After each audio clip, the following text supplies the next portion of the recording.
I'm joined now by celebrity wedding planner Mark Niemierko. Mark, thank you for joining me. Thank you for having me, Fia.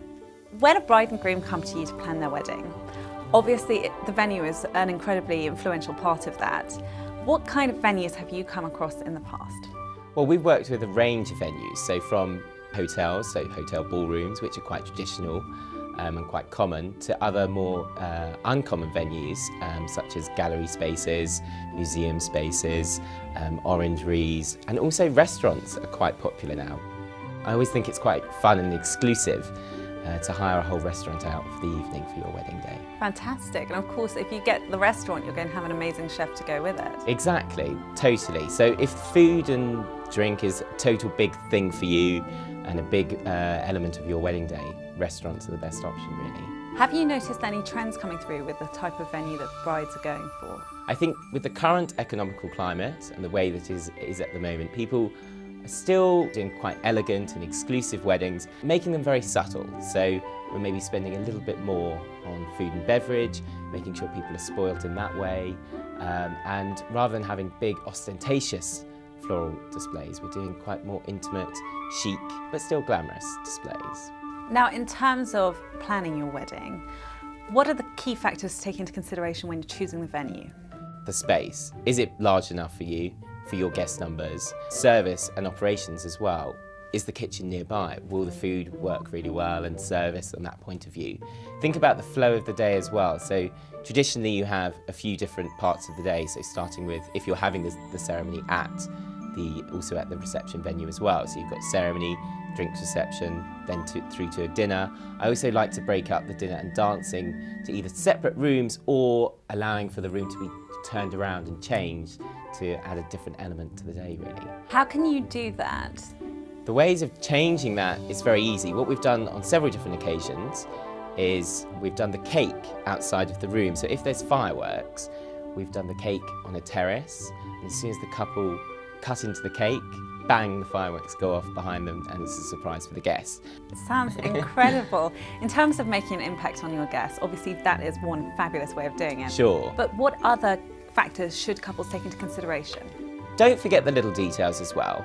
Obviously, as I said earlier, flow is very, very important. If your guests move from one area to another with ease and without waiting, it makes the wedding day absolutely perfect and so memorable. We've actually done something that's hugely popular, actually more popular than fireworks, which is something that I call the Field of Flames. We've done around 1,000 candles all in a field, and it just looks so magical and so special. Oh my goodness. And very good backdrop. Storm lanterns or? No, we actually got them in ceramic dishes, and they actually don't, we've had... Blow out? Yeah, thankfully, which is nice. Which could be a Not bit a good awkward omen. for the poor guy that's had to light them all. Gosh, of course. You know, there's obviously a lot of staff lighting them, we wouldn't just have one person, but that is a great impact, and you know, that costs about £2,000 to £3,000 to do, when, you know, the fireworks can be almost triple that. In terms of flowers, are you noticing, are brides and grooms going for more colourful arrangements? Are they going for really tall arrangements?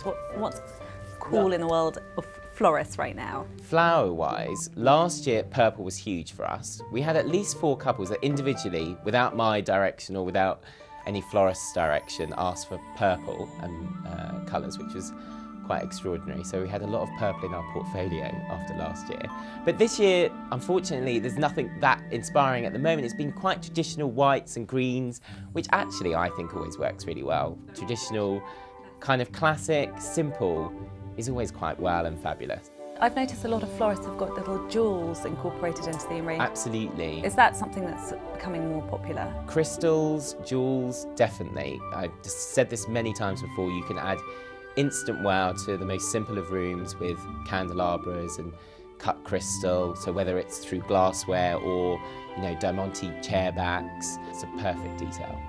Now, in terms of things to avoid when planning the reception, do you have any tips? Try to avoid guests hanging around anywhere. Do you really want your guests to be watching your formal photos, for example? Would you rather just get the formal photos done in 10 minutes, which is totally possible? We've done about 20, 30 formal photos in 5 minutes before, so anything's possible, whilst your guests are enjoying the drinks reception and then you join them later on. So think about those kind of parts of the day, you know, with regards to guests moving around. Allow time for error. If you've got transport, arriving to transport guests or yourself, maybe get it an hour or 2 hours beforehand. I know that quite a few couples actually, the bride gives a checklist to her maid of honour so that she's not sort of stressed about it on the day, and that the maid of honour can make sure that everything's running smoothly. Absolutely. I think giving a list to your maid of honour is a perfect way of doing it, or maybe giving it to your mother or a sister, somebody that you want to feel involved. But my absolute top tip is, on the wedding day, relax. I find that my wedding days are the most relaxed, calm, for me and my couples, process. In fact, I should have very little to do on the wedding day. Everyone should know what they're doing. There's been lots of months of planning, so on the day, it should go very, very smoothly. How long does it take you to plan a wedding? What's the fastest turnaround you've ever had? I think the fastest turnaround I did was a wedding in 2 days here in London. I was given a call on the Wednesday evening from a businessman's PA, and that Thursday morning was hired to do a wedding on that Saturday, which was quite insane and but great fun. It was a 20 people reception in a hotel in London, and they spent, I think, around 150,000 on all sorts. It was really rather special wedding. Oh, I wonder how much that works out a minute in 2 days. That's impressive. Fabulous. Well, thank you very much, Mark. Thank you, Thea.